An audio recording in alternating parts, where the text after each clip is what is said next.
आनंद स्वरूप की पुकार में, सुख स्वरूप, चैतन्य स्वरूप, गुरुदेव के आत्म वैभव का प्रसाद, अनंत माधुर्य, शाश्वत शांति, शाश्वत सुख,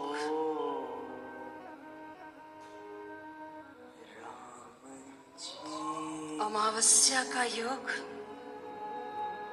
हमारी साधना सिद्ध करने में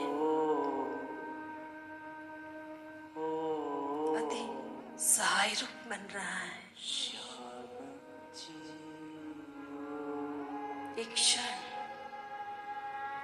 भी गाफिलत में न बीते, सदा जागृत, पुकार या फिर उनमें शांत,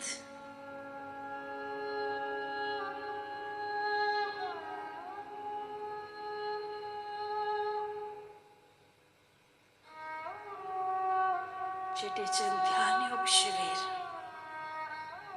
अमूल्य खजाने के द्वार खोल रही है।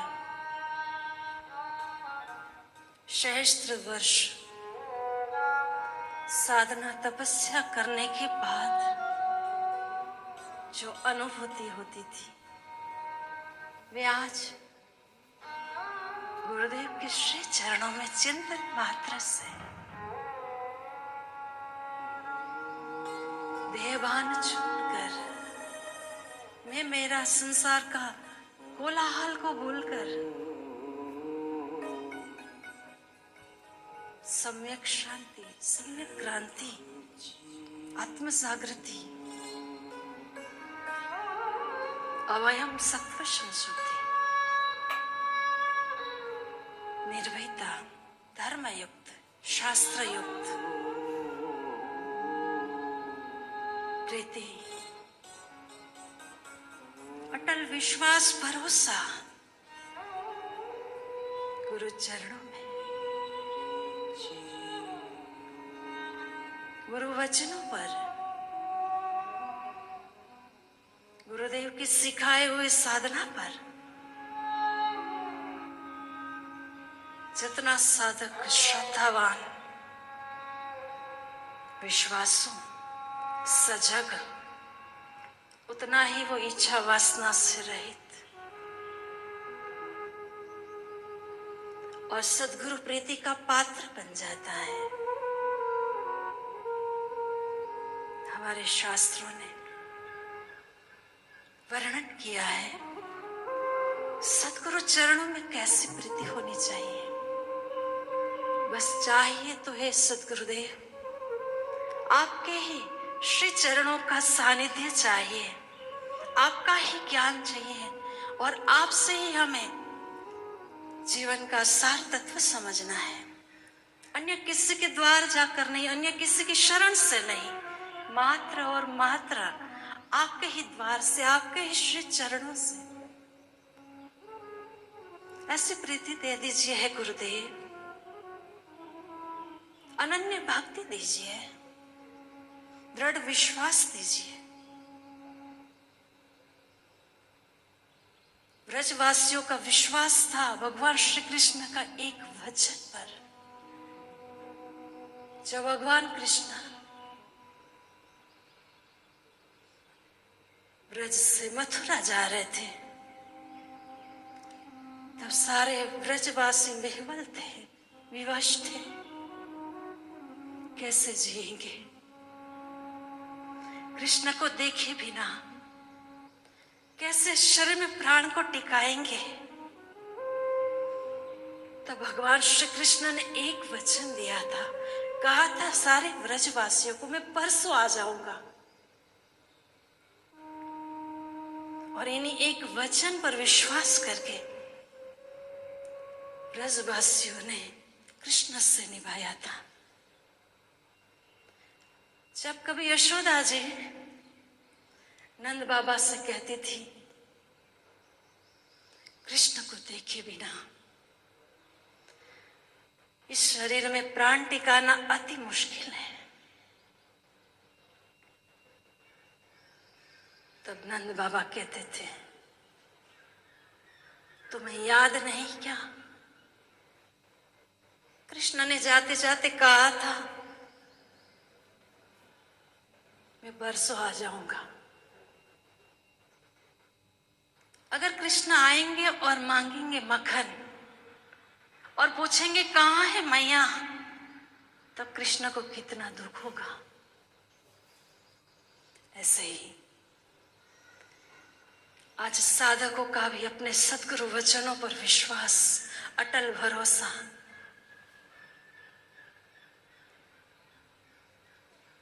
गुरुदेव ने कहा है जल्दी आएंगे, इसी आश में, इसी विश्वास में सदा भक्ति की, पुकार की, आंतरिक आर्त पुकार के साथ अपने गुरुदेव को विनती करते रहते कि हे गुरुदेव जल्दी पधारिए, और आपके सिवा हमारे लिए इस जग में कोई है नहीं, था नहीं, हो नहीं सकता। यह अटल भरोसा है, प्रीति है। और शास्त्रों में वर्णन है, ऐसे 4 उदाहरण है। पहला तो भंवरा कमल से इतना प्यार करता है, भाई बहने इतना प्यार करता है। कमल से जब रसास्वादन करता रहता है,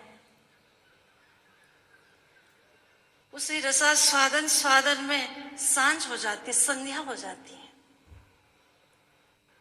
सूर्यास्त होते ही कमल बंद हो जाता है, तो भंवरा भी अंदर बंद हो जाता है।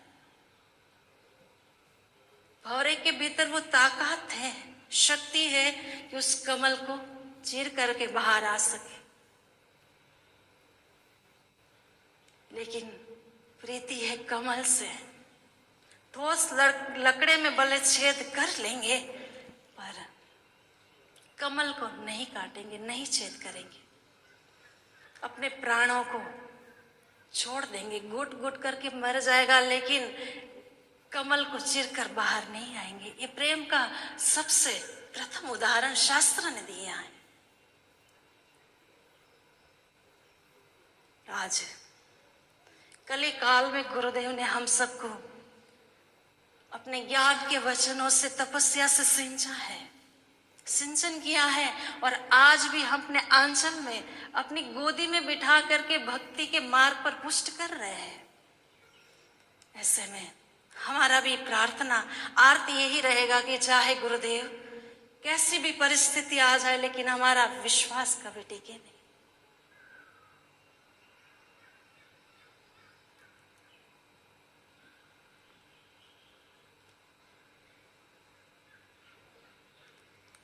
जीवंत है जिनका विश्वास, उनके हृदय में सदा प्रीति के संस्कार भी जागृत है। ऐसे ही दूसरा उदाहरण है मयूर का। मोर गंध से इतना प्यार करता है, इतना प्रीति है कि जब भी गरजता है बादल और मयूर अपने आप को रोक नहीं पाता है, नाचता रहता है।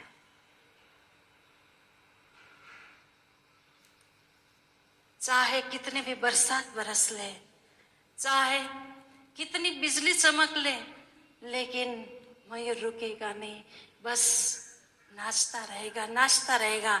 ऐसे ही जिनकी प्रीति गुरु चरणों में सुदृढ़ है, अटल भरोसा है जिनका, इनके साथ, ऐसे साधकों भक्तों के साथ कितने भी श्रद्धा भक्ति प्रीति तोड़ने वाले प्रसंग आ जाए, लेकिन ऐसा साधक भक्त कभी अपने सदगुरु का दामन छोड़ता नहीं है, दिन प्रतिदिन सुदृढ़ करता है। कहीं कोई हल्की हवा भी लग जाती है ना भाई बहने, तभी वो सजग हो जाता है, तुरंत गुरुद्वार पर आ जाते हैं और गुरु चरणों में प्रार्थना करके फिर से अपने मन को स्वस्थ कर लेते हैं। यही तो साधना का मार्ग है, सतर्कता। गुरुदेव कहते हैं कि भले साधना थोड़ी कम होगी चलेगा, लेकिन जितनी हमारी यात्रा हुई है उस यात्रा में बाधा ना बन जाए कोई विचार, कोई संग, कुसंग। सदा जागृत रहे प्रीति के संस्कारों में। और ऐसे ही तीसरा उदाहरण हमारे शास्त्र ने दिया है पपीहा। स्वाति नक्षत्र की एक बूंद के लिए वो तरसता रहता है, प्यासा मरता रहता है। चाहे उनको कोई घी दे दे, दूध दे दे, कितनी भी कीमती द्रव्य पदार्थ दे दे, चाहे गंगा जल भी मिल जाए, तब भी वो नहीं ग्रहण करेगा। केवल इंतजार रहेगा स्वाति नक्षत्र की एक बूंद का। कई बार नहीं मिलने पर अपने प्राणों को छोड़ देता है, पर किसी भी प्रकार का द्रव्य अपने मुंह में जाने नहीं देता है। कैसे जीवंत उदाहरण है हमारा शास्त्र, हमारे संत सद्गुरु।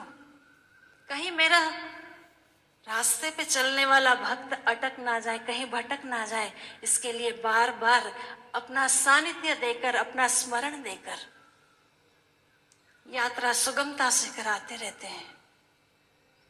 और अति पावन और अति उदाहरण है मछली, मीन। अगर जल से एक क्षण के लिए भी उनको हलक कर दिया गया तो एक क्षण भी अपने शरीर में प्राण टिकाएगी नहीं।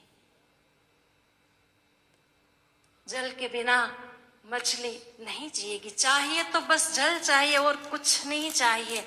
ऐसे ही संयमी, सदाचारी, सुदृढ़ी जो शिष्य है, साधक है, जिन्होंने अपने गुरु चरणों से, गुरु के स्मरण से पाया है, वो साधक का आज भी अटल विश्वास और भरोसा है। चाहिए तो गुरुदेव का सानिध्य चाहिए, चाहिए तो गुरु वचन चाहिए, चाहिए तो गुरु की ही कृपा चाहिए, और अन्यत्र कहीं हमें कुछ भी नहीं चाहिए। ऐसे श्रद्धावान सौभाग्यशाली भक्त आज भी शिविरों में पधार करके गुरुदेव के श्री चरणों में प्रार्थना करके अपनी श्रद्धा भक्ति की प्रीत की डोर को मजबूत करते हुए भक्ति जगत में सफलता को प्राप्त हो जाते हैं। और ये प्रीति ही है जो हमें कहीं भटकने नहीं देती। प्रभु श्री रामचंद्र जी के चरणों में अयोध्या वासियों की प्रीति थी। जब अचानक सवेरे तो प्रभु श्री रामचंद्र जी का राज्याभिषेक था और अगली सुबह वनवास का समाचार सुनते हैं अयोध्या वासी, तब सोचने लगे कि 14 वर्ष हम कैसे जी पाएंगे, कैसे निकाल पाएंगे। लेकिन प्रभु श्री रामचंद्र जी की प्रसन्नता के लिए, खुशी के लिए सारे अयोध्या वासियों ने 14 वर्ष तक प्रीति का संदेश का दर्शन दिलाया है। जब तक प्रभु श्री रामचंद्र जी 14 वर्ष वनवास रहे, अयोध्या में एक भी इंसान की मृत्यु नहीं देखी सुनी है, क्योंकि आस्थे विश्वास था प्रभु आएंगे तो हम दर्शन करेंगे। और 14 वर्ष के समय काल में एक भी संतान की जन्म नहीं हुई है। इतने स्त्री पुरुष संयमी हो चुके थे, क्योंकि प्रीति थी अपने राम जी के चरणों में। और जिनकी भी प्रीति अपने स्वामी के चरणों में है, उनका मन कहीं भटकेगा नहीं, कहीं अटकेगा नहीं। जब का आश्रय लेकर पुकार करते हुए, प्रार्थना करते हुए, अपने प्रीति के संस्कार को पुष्ट करते हुए अपनी भक्ति जगत की यात्रा को सुदृढ़ करके सफल कर लेता है, जिसमें साय रूप है ध्यान, सुमिरन। श्रीमद् भागवत में वर्णन है 4 प्रकार के जीव हैं। एक तो जो अंडे से प्रकट होने वाले जीव, दूसरा नाल से प्रकट होने वाले जीव, जैसे मनुष्य है, पशु है, नाली जाल से बंद करके जन्म लेता है। और तीसरा है धरती से जन्म लेना हो, जैसे वनस्पति, पेड़ पौधे। और चौथा है पसीने से, गर्मी से उत्पन्न होने वाले खटमल, मच्छर आदि। लेकिन विशेष रूप से देखा जाए तो एक मनुष्य के पास ही ऐसी अद्भुत बुद्धि है, ऐसी शक्ति है, स्मरण की शक्ति, जिसको याद है कि मुझे अपना कल्याण करना है। ये मनुष्य जन्म मिला है अपने कल्याण के लिए। बार बार ये जन्म मिलता नहीं है, मिल भी जाए तो ऐसे सदगुरु का मिलना भी अति मुश्किल हो जाता है। और सदगुरु मिलने के बाद भी अगर हम कहीं और पाने के लिए भटकते हैं, तब हमारे संत और शास्त्र कहते हैं कि उसके जैसा तो कोई अधम नहीं है। जहां गुरु ने कह दिया वहीं अटल विश्वास के साथ, भरोसे के साथ जो मान करके चलता है, उनके लिए स्वामी अखंडानंद जी कहते हैं कि भले उस साधक के पास विशेष रूप से शक्तियां नहीं हो, डिग्रियां नहीं हो, उपलब्धियां नहीं हो, लेकिन जिनका गुरु वचनों पर, गुरु चरणों में विश्वास और श्रद्धा है, उनका कल्याण तो इसी जन्म में है। और गुरु कृपा की संपत्ति से अधिक विशेष उसकी कोई संपत्ति नहीं होती। जहां गुरु कृपा की संपत्ति के लिए प्रसादे सर्व दुखा नाम, सभी दुखों का अंत गुरु की प्रसन्नता की प्रसादी से हो जाता है, उसके लिए पुरुषार्थ करता है, पुकार करता है, अपने चित्त को नियंत्रित करता है। अपने चित्त को नियंत्रित करने के लिए गुरुदेव बताते हैं अनेक साधन, लेकिन सहज साधन त्रिकाल संध्या। रात भर में जो कोई मलिन विचार या हमारी जो साधना में थोड़ी सी गिरावट आई है, तो तुरंत ही सवेरे ओमकार जप प्राणायाम करके सजग हो जाते हैं और फिर से ताजे तराने होकर चिंतन की धारा में स्मरण में लग जाते हैं। वनस्पति पेड़ पौधों को महसूस होता है सुख दुख, लेकिन वो अपनी सजगता को साबित नहीं कर पाते हैं। अंडे से उत्पन्न होने वाले जीव, प्राण उनमें भी है, चेतना उनमें भी है, वो भी सोते हैं, जगते हैं, भूख लगती है, लेकिन विशेष सजगता उनमें नहीं है, स्मरण नहीं है अपने उद्धार की, अपने कल्याण की, उनको सद्बुद्धि नहीं है। पर मनुष्य है जो त्रिकाल संध्या करके नाम स्मरण का आश्रय लेकर सजग हो जाता है। कैसे समझे कि आज हमारा नाम स्मरण में सिद्धि प्राप्त हुई है?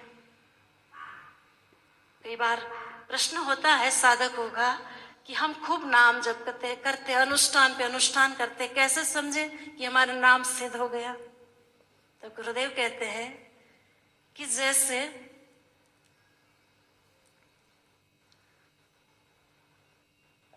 प्रीति एक बार जग जाती है, तब फिर वो संसार के सुख वैभव के पीछे नहीं भटकेगा। जब हमारा मन संसार के सुख से हट करके भगवत सुख पाने हेतु ही लालायित रहेगा, तब समझिएगा कि आज हमारे जप की पुकार सिद्ध हो गई है।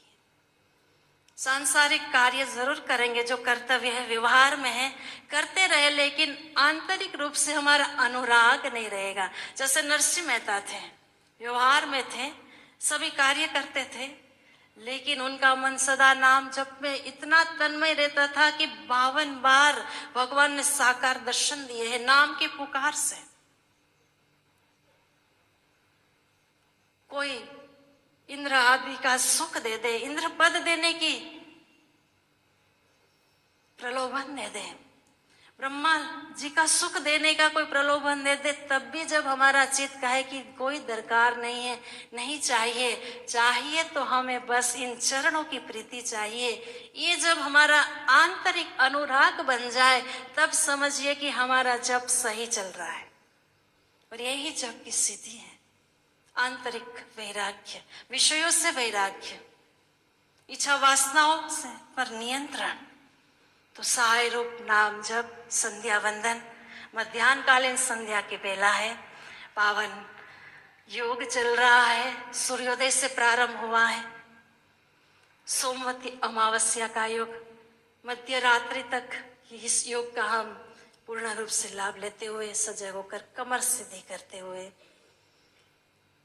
गुरुदेव के श्री स्वरूप का ध्यान करते हुए 2 क्षण मौन होकर आंतरिक रूप से जुड़ जाए।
मध्याह्न घड़ी की बेला है। आंतरिक जब पुकार पूर्ण रूप से जीत हमारा सद्गुरु आकार चाहिए तो बस सद्गुरु चाहिए, चाहिए तो बस गुरुदेव के दर्शन चाहिए, गुरुदेव का ज्ञान अमृत चाहिए। न चाहिए ब्रह्मा जी का लोक, न चाहिए स्वर्ग लोक,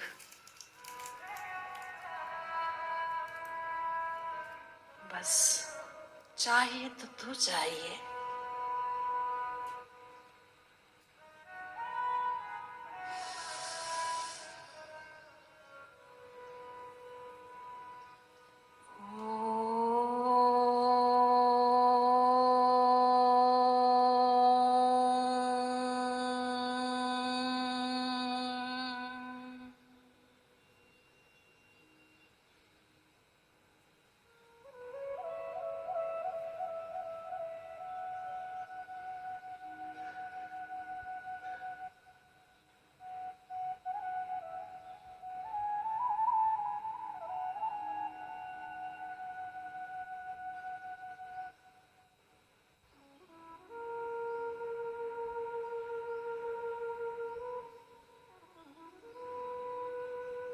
भक्ति से पुकारे, चाहे विवश होकर पुकारे, पर बस पुकार करता रहे। चाहे कोई विवशता से पुकारता है, किसी को भय लग रहा है और पुकार कर रहा है, किसी का अंग भंग हो रहा है और पुकार कर रहा है, कोई आग में जलने से बचने हैं तो पुकार कर रहा है। प्रहलाद जी ने पुकार की थी जब अपने पिताजी ने अति त्रास देना आरंभ किया था, और यही भक्त प्रहलाद की पुकार ने अवतार करा दिया था। प्रभु श्री रामचंद्र जी की सेना, वानर सेना ने प्रभु श्री रामचंद्र जी के देवी कार्यों को सफल करने हैं तो पुकार की थी, नाम का आश्रय लिया था। पत्थरों पर राम नाम लिखा, समुद्र में फेंका लेकिन वो डूबे नहीं, सेतु बंद बन गया। ऐसे ही विवशता से भी अगर पुकार है तो वो पुकार क्या है, वो महत्वपूर्ण है, नाम की पुकार है। ऐसे ही आज पावन योग में पूर्ण सजगता के साथ जागरूकता से जप करते हुए अपने गुरुदेव के साथ एकाकार होते जाए। मन कहीं इधर उधर विचार करने लग जाए तो फिर से गहरी श्वास भरते हुए ओंकार के गुंजन का सहारा लेते हुए अकार उकार मकार हमें पूर्ण रूप से स्वस्थ कर देता है।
हम अपने बल से, अपने सामर्थ्य से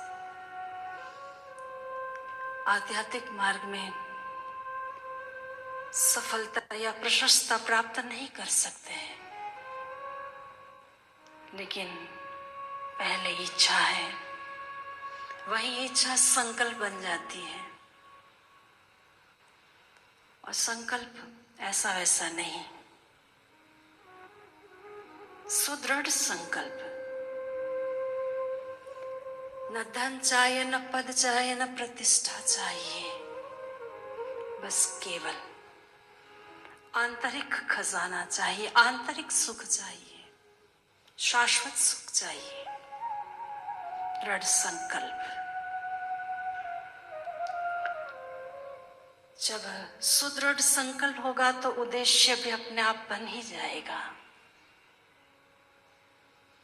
उद्देश्य शुभ है, ईश्वर पाने का है, भगवत सुख पाने का है, तो सही मार्ग में प्रयास भी शुरू हो जाता है। और ये हमारा प्रयास है। गुरुद्वार पर आकर गुरुदेव के श्री चरणों में प्रार्थना करके, श्री ध्यान योग शिविर में प्रवेश करके त्रिकाल संध्या, ध्यान, सुमिरन, वातावरण भी अपने आप में एक अति महत्वपूर्ण होता है। तो ये सही प्रयास हुआ है साधक का, और ये सही प्रयास ही है जो हमें प्रीति के संस्कारों में सुदृढ़ कर देता है। महाभारत में कथा आती है, कैसा था अर्जुन का सुमिरन। क्या था? पहले तो मित्रवत कृष्ण से जुड़े थे, फिर सही सही प्रयास हुआ, प्रयत्न हुआ, पुरुषार्थ हुआ, भगवान श्री कृष्ण से आंतरिक प्रेम हो गया, सच मित्रता हो गई है आज अर्जुन की। तब अर्जुन के सुख में, दुख में, हर क्षण में भगवान उनके साथ है। ये अर्जुन का प्रयास इतना सफल हुआ कि नींद में भी, श्वास श्वास में, चिंतन में कृष्ण का नाम, कृष्णा कृष्णा कृष्णा जपता रहता था। यही सुमिरन का सुख है।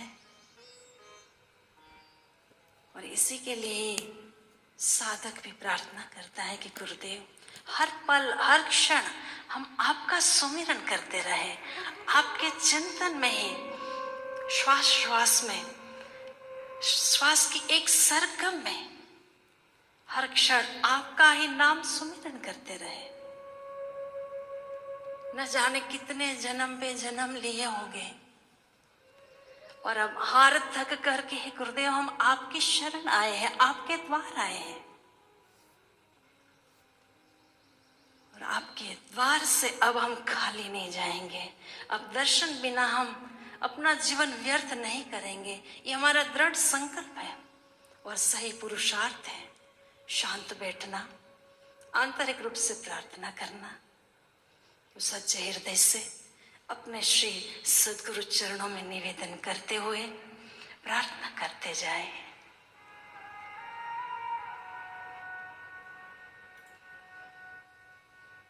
श्वासों की सरगम से हर श्वास पुकारे है। श्वासों की सरगम से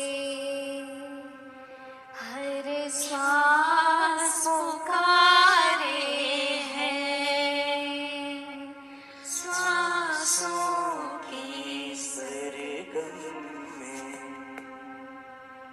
हर श्वास पुकारे है। श्वासों की सरगम से हर श्वास पुकारे है। श्वासों की सरगम से हर सांस पुकारे।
इतना न तड़पाना।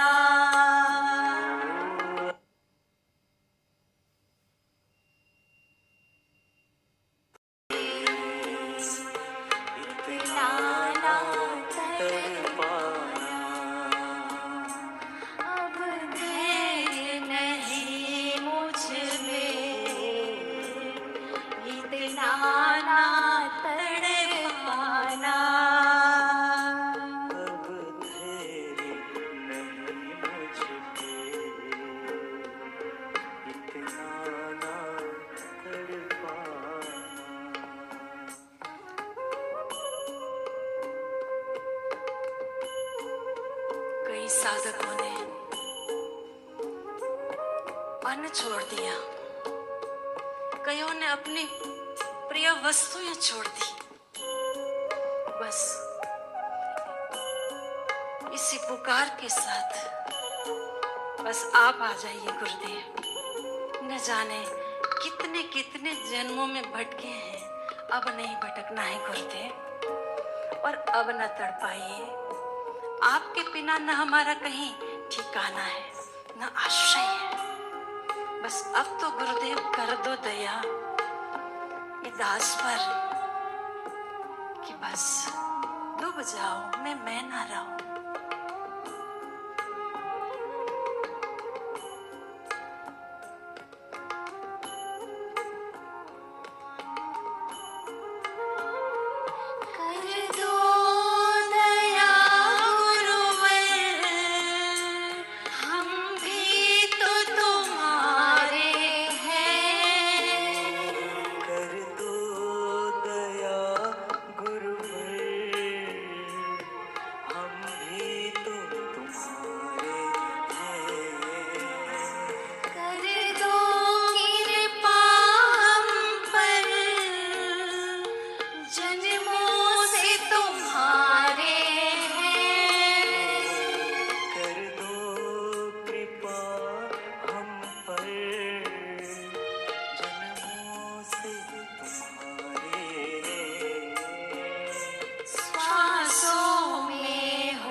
श्वास पुकारे है, श्वासों के सरगम से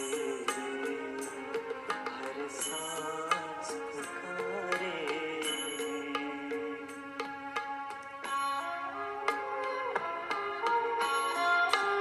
जब रुक्ष्मणी जी ने किसी पर्व पर अपने भवन में आयोजन रखा महोत्सव का, सारे परिवारजन भी आए हुए थे, मित्र गण बंधु भी आए हुए थे, उसमें अर्जुन का परिवार भी आया हुआ। अर्जुन भी आए हुए थे द्वारिका कृष्ण जी के पास।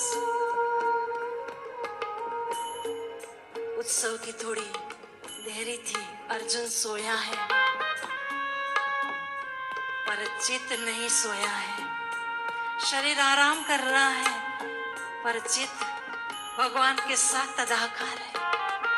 ऐसे ही साधक भले गृहस्थ आश्रम में है पर इन साधकों की पुकार प्रार्थना आज भी सजीवन है।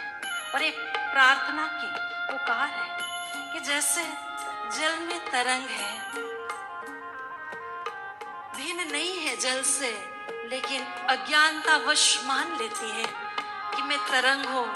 इस भ्रांतियों को हटाने हैं तो गुरुदेव से मांग रहे कि गुरुदेव सदा आपका स्मरण दीजिए, सदा आपकी याद दीजिए और अपने स्वरूप में हमें टिकाए रखिए।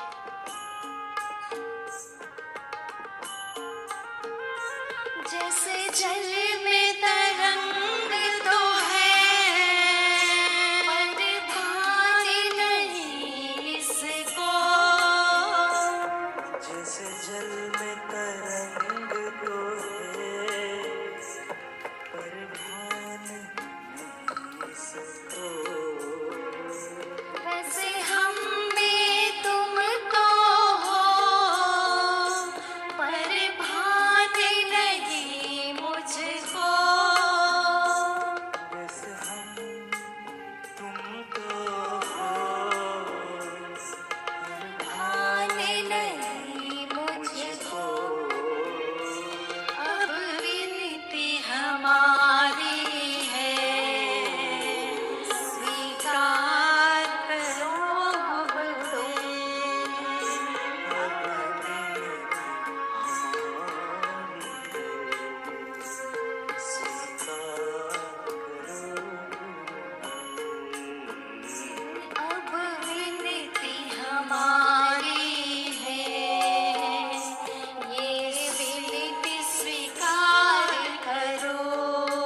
चित्त प्रार्थना की पुकार के साथ गुरुमय बनता है, तब वो प्रार्थना स्वीकार्य हो जाती है।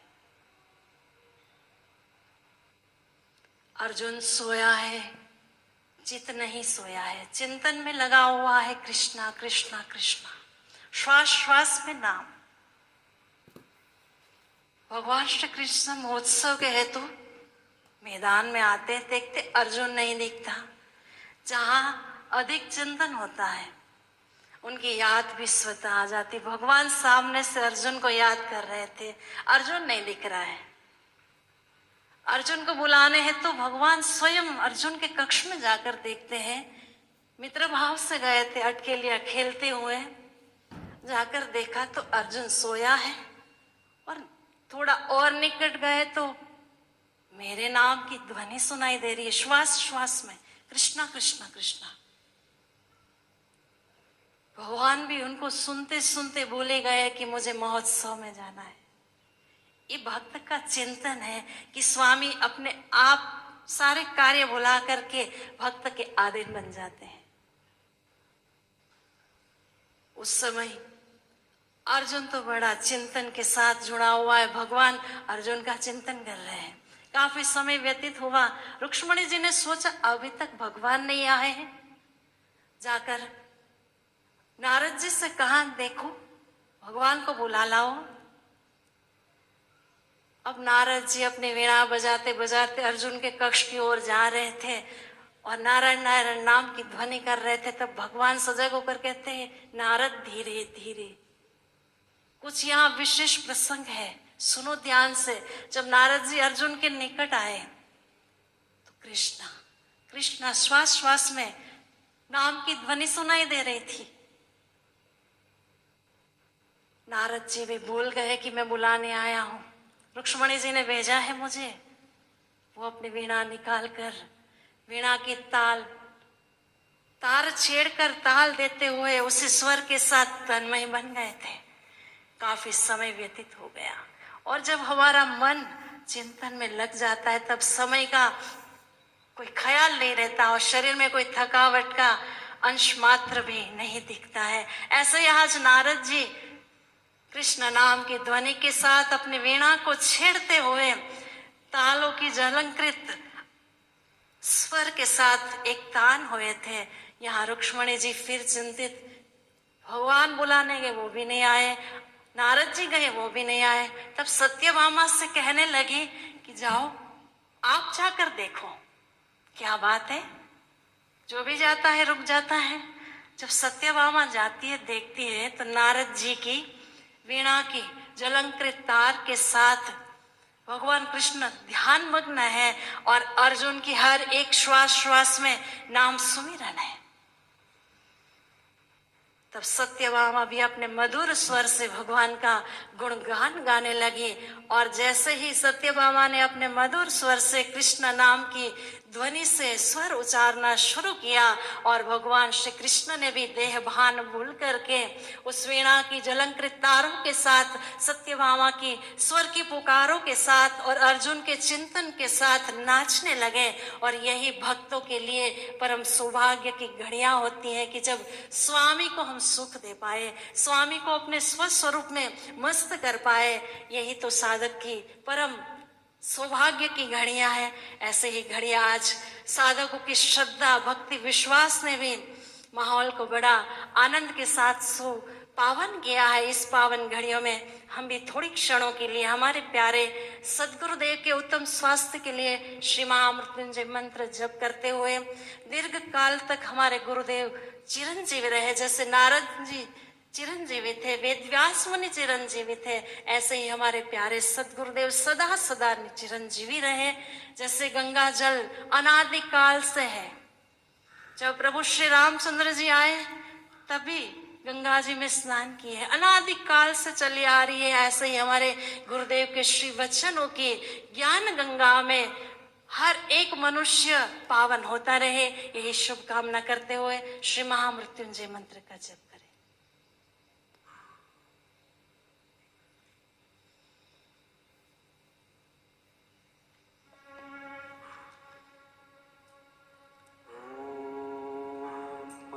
जोड़ लें।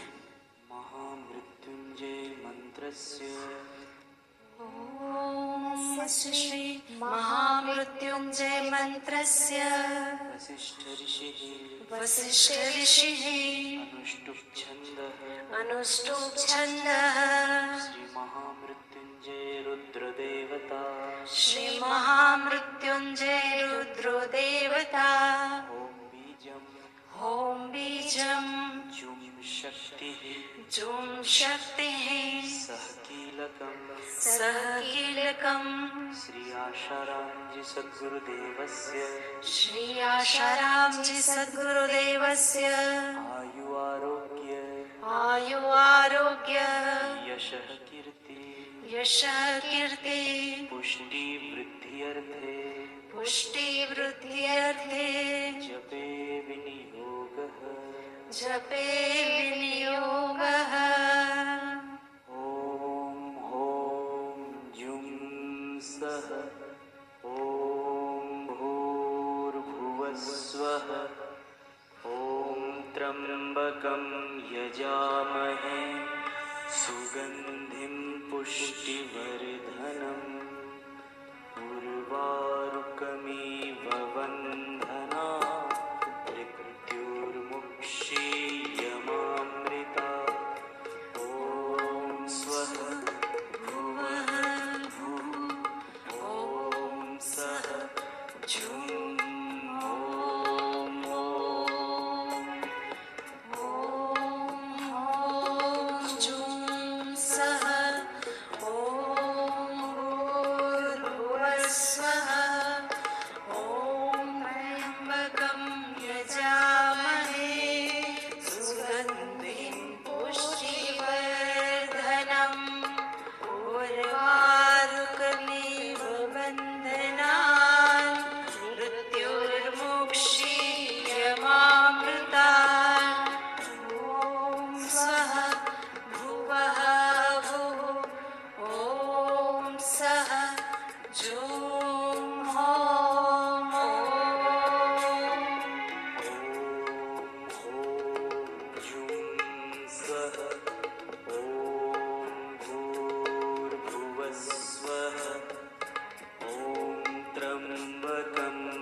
भुवः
विचार, मन ही मन दृढ़ संकल्प, शुभ भावना हमारे गुरुदेव का स्वास्थ्य बल खूब खूब बढ़िया हो रहा है।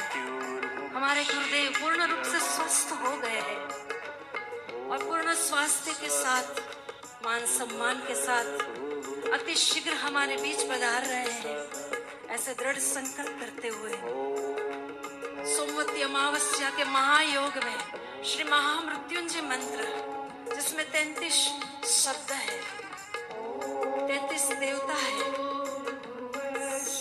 8 वसु, 11 रुद्र, 12 आदित्य, 1 प्रजापति, 1 षटकार, महामृत्युंजय मंत्र अगर कोई आर्त पुकार से जपता है, उसकी सर्व बाधा विपदाएं नाश होकर स्वास्थ्य की प्राप्ति होती है।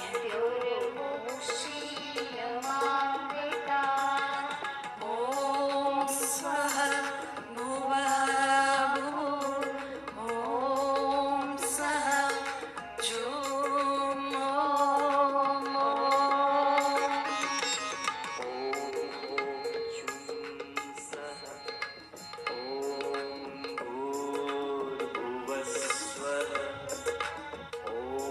त्र्यम्बकं यजामहे सुगन्धिं पुष्टिवर्धनम् उर्वारुकमिव बन्धनात् मृत्युर्मुक्षीयमामृतात्। ॐ स्वः भुवः भुवः, ॐ सः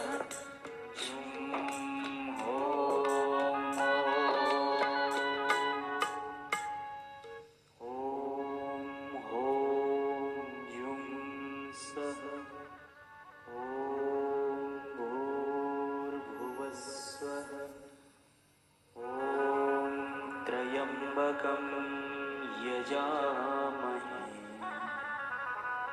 सुगन्धिं पुष्टिवर्धनम्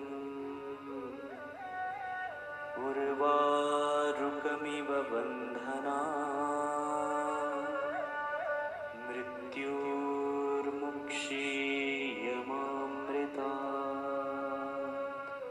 ॐ स्वः भुवः भुवः, ॐ सः जुं होम्।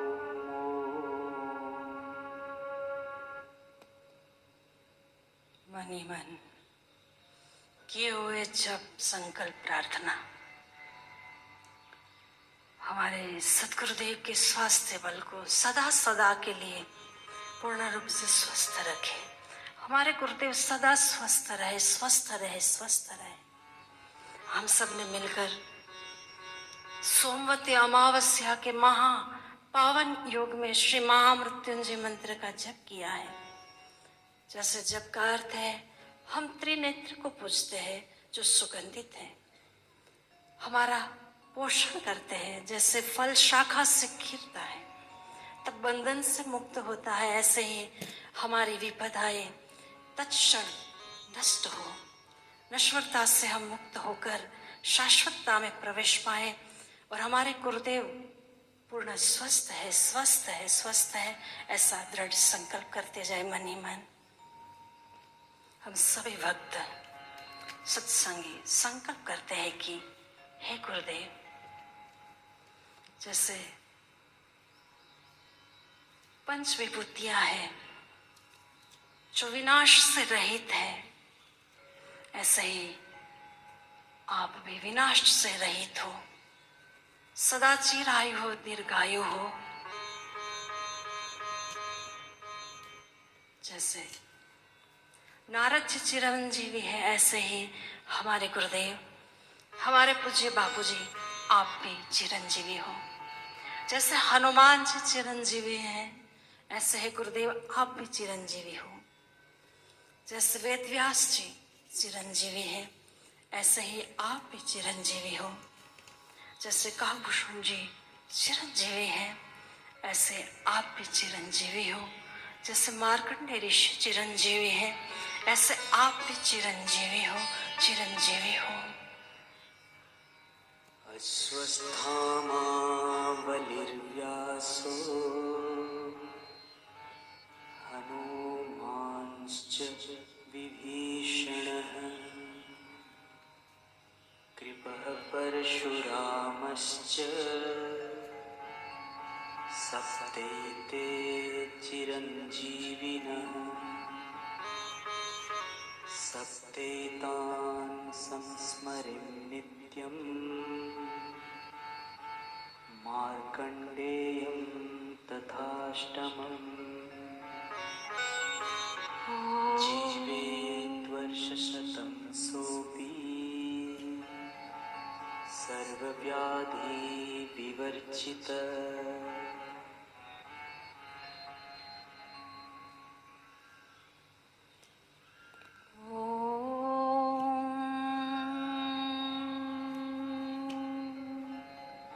तं नमामि हरिं परम् ॐ तं नमामि गुरुं परम् ॐ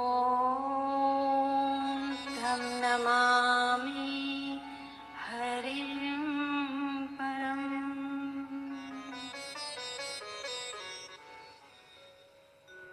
मध्याह्नकालीन संध्या के नियम पूज्य गुरुदेव की अमृतमय वाणी सुनेंगे।